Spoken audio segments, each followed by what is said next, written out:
Konnichiwa minasan. Bonjour, je suis Afif Adam, the Mad Scientist. Bienvenue avec moi dans ma première épisode de ma série qui se tourne sur SolidWorks et qui est destinée pour les élèves de première année classe prépa, spécialement pour le module CAO. Ça vous aide à réaliser vos pièces et avoir une bonne note, Inch'Allah, pour l'examen. Commençons sans retard. C'est quoi SolidWorks? SolidWorks, c'est un logiciel qui permet de dessiner des objets ou bien des pièces en trois dimensions. La faculté de SolidWorks, c'est qu'on puisse les dessiner avec une simplicité extraordinaire et dans une durée extrêmement courte. Voilà, commençons. Pour commencer un projet sur SolidWorks, on va là, ou bien File and New, ou bien c'est la même chose, ou bien CTRL N, et on clique là.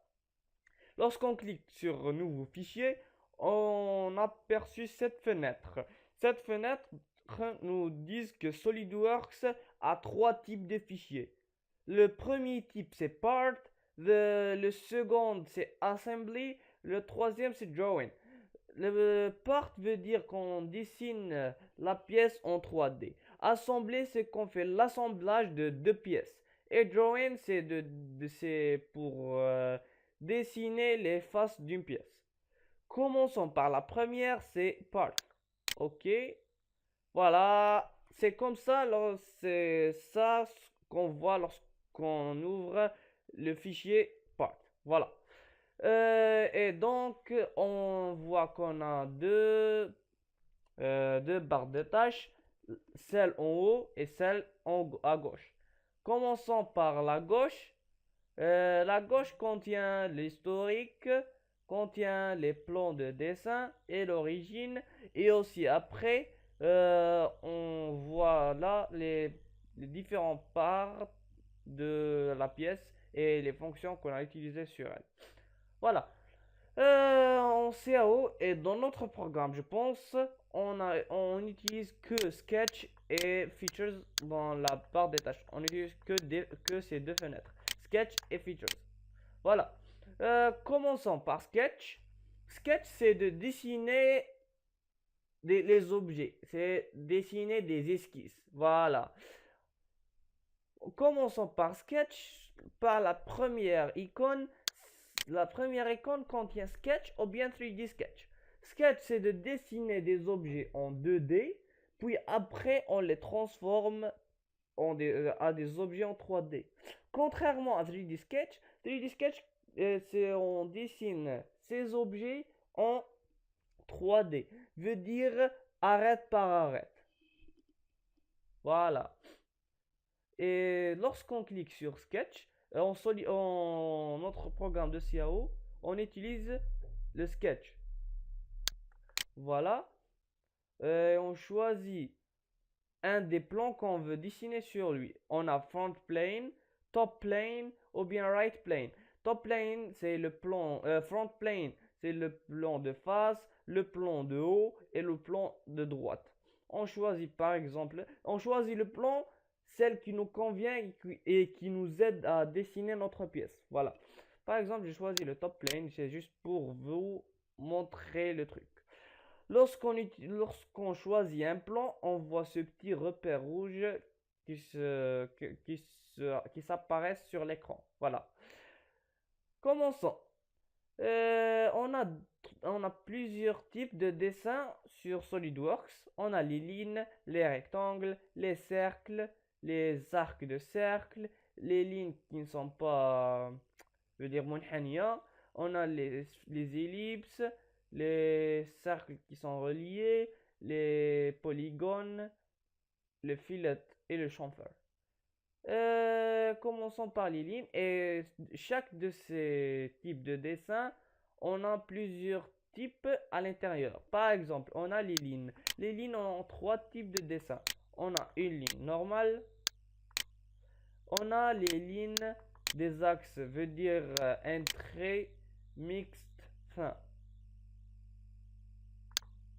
On a aussi qu'on puisse dessiner une ligne à propos de démarrant par son centre. Par exemple, voilà le centre et voilà ma ligne. Ça, c'est trois types de lignes qu'on puisse dessiner avec SolidWorks. Voilà. On a aussi les cercles. Les cercles, on a deux types et deux manières de dessiner un cercle. Avec un rayon, un centre et un rayon. Et aussi avec trois points. Ça, c'est le premier point. Et voilà le deuxième. Et aussi le troisième. Voilà les deux manières de dessiner les cercles à SolidWorks. Aussi, on a les lignes munhaniya veut dire. Ça, on n'a pas utilisé. Ça c'est trop compliqué. Passons au rectangle. On a, on a 5 manières de dessiner un rectangle avec deux points. On dessine un rectangle. On dessine un rectangle normalement avec deux points. On peut dessiner aussi un rectangle avec un centre. Avec un centre et un point. On peut dessiner un rectangle aussi par trois points. Ça, c'est le premier point. Et voilà le deuxième. Et celui-là, le troisième. Le troisième, la quatrième chose, c'est de dessiner le rectangle par trois points. Mais le premier point, c'est le centre. Veut dire, voilà le centre. Voilà le premier point. Et voilà le deuxième point. Voilà, on a dessiné un rectangle par trois points. La dernière chose, c'est le parallélogramme. On dessine un parallélogramme par 3 points. 1, 2. Et voilà le troisième. Voilà mon parallélogramme. Attendez, c'est juste une erreur technique. Voilà, c'est notre parallélogramme. Voilà les 5 types de dessiner un rectangle. Il y en a aussi les arcs de cercle. On a trois types et trois manières différentes de dessiner un arc de cercle. Avec un centre et un rayon et un angle pour dessiner cet arc. On a trois points pour dessiner un arc. Et aussi de raccorder deux arcs. Par un arc. Voilà, on a aussi autre chose, c'est les ellipses. On a trois manières, une ellipse, une partie d'une ellipse, une parabole et une conique. Voilà. L'ellipse, on a un centre, un rayon A et un rayon B. Voilà l'ellipse. La partie d'une ellipse. Voilà le rayon A, le rayon B et l'angle laquelle on veut. La quatrième chose, c'est la parabole. Voilà. Voilà ma petite parabole. Et on a aussi la conique. Voilà, voilà, voilà, voilà. Ça, c'est la conique. Autre chose, passons à autre chose. C'est les deux cercles reliés. On a quatre types de dessiner les deux cercles reliés. La première, c'est de dessiner la distance entre ces deux cercles. Et puis le rayon. La deuxième chose, c'est le centre. Entre le centre et un cercle et le rayon.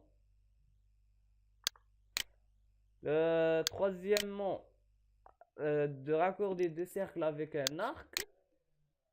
Veut dire veut dire on a l'arc, on dessine l'arc et on dessine notre arc et le rayon de ce cercle.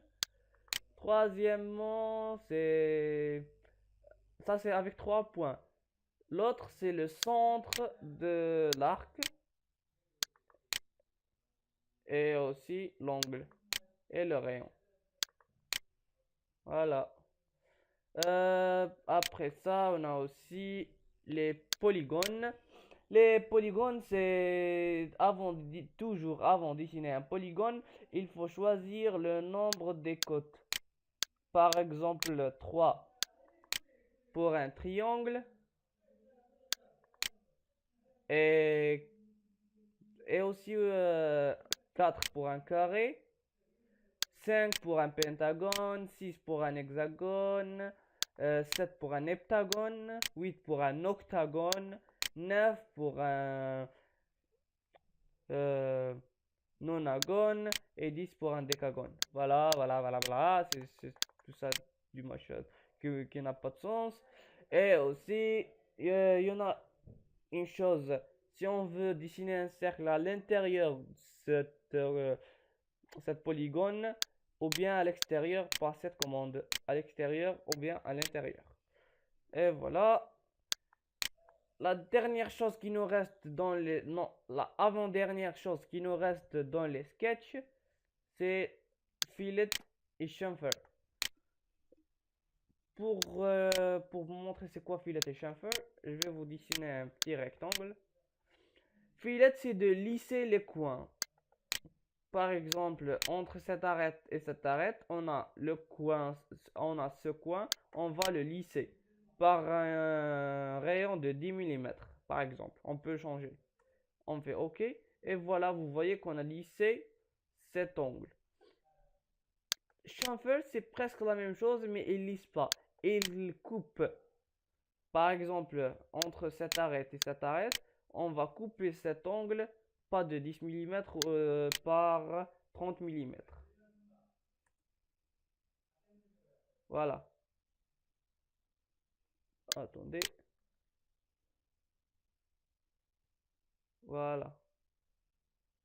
On a coupé le coin. Euh, Qu'est-ce qui reste? Il reste une autre chose. Smart Dimension. Smart Dimension. Le fonctionnement de Smart Dimension est de changer les dimensions d'un sketch. Par exemple, on clique sur Smart Dimension. On sélectionne par exemple cette arête. On glisse vers le haut. On clique et on choisit la dimension qu'on veut. Par exemple, je veux 400 mm. Et on choisit cette arête aussi. Et je veux par exemple 350 mm. Voilà mon esquisse. Voilà mon sketch. C'est vraiment smart. C'est ça, Smart Dimension. Passons aux features. Features, on a plusieurs fonctions. Features veut dire fonction. Par exemple, c'est ça. On a plusieurs fonctions. Par exemple, extracted pole space, c'est de donner une hauteur à un sketch.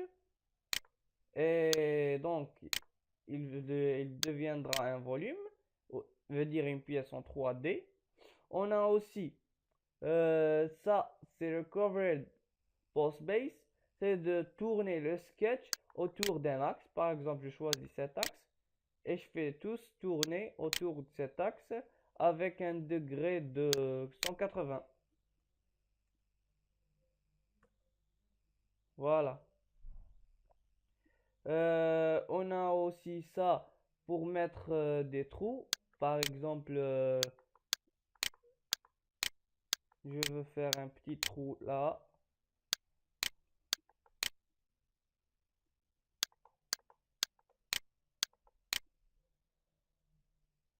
Voilà, j'ai un petit trou dans ce truc. Voilà. Il y en a aussi ça, on n'a pas utilisé ça non plus, non plus, non plus. On a Fillet. Fillet, c'est presque la même, celle des esquisses ou bien des sketchs. C'est de lisser les bordures. Par exemple, je veux cette bordure que je veux la lisser. Je la sélectionne, voilà, et vous voyez, elle est lisse. Attendez un peu, voilà, elle est lisse. Et on a aussi chamfer, c'est de couper, pas lisser.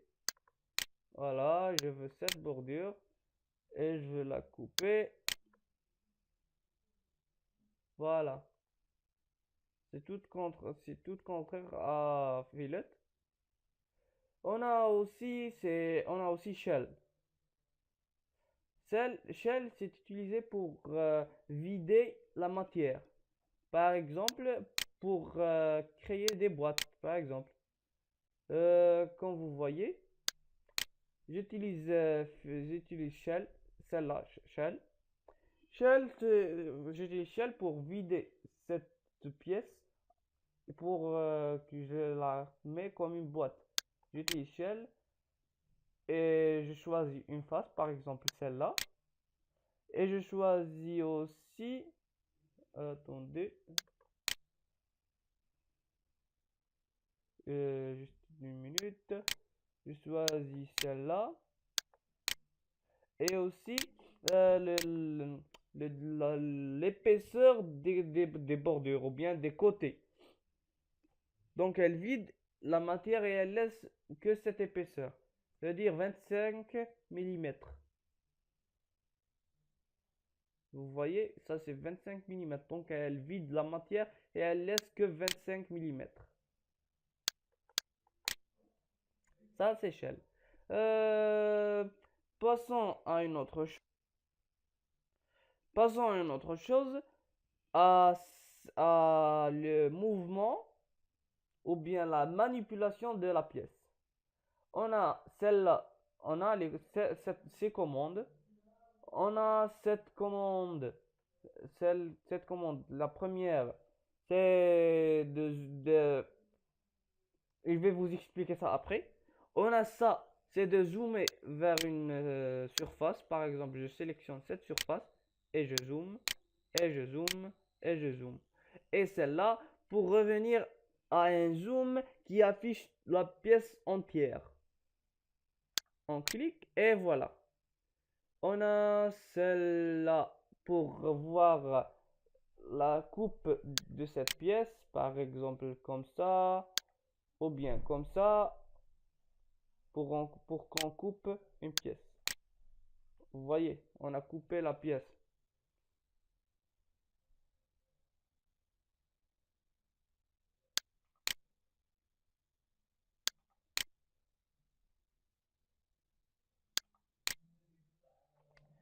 Euh, on a aussi pour changer les vues, on a la vue de face, vue de gauche, vue de droite, vue de haut, vue d'en bas et vue derrière.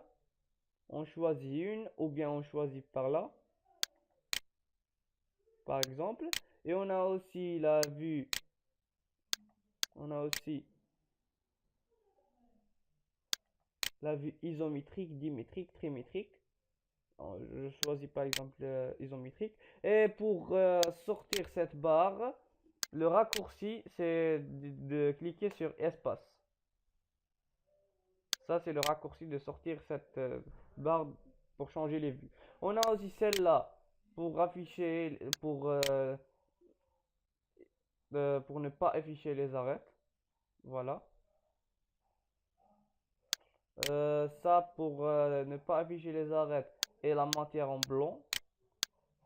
Ça d'afficher les arêtes invisibles par des traits discontinus.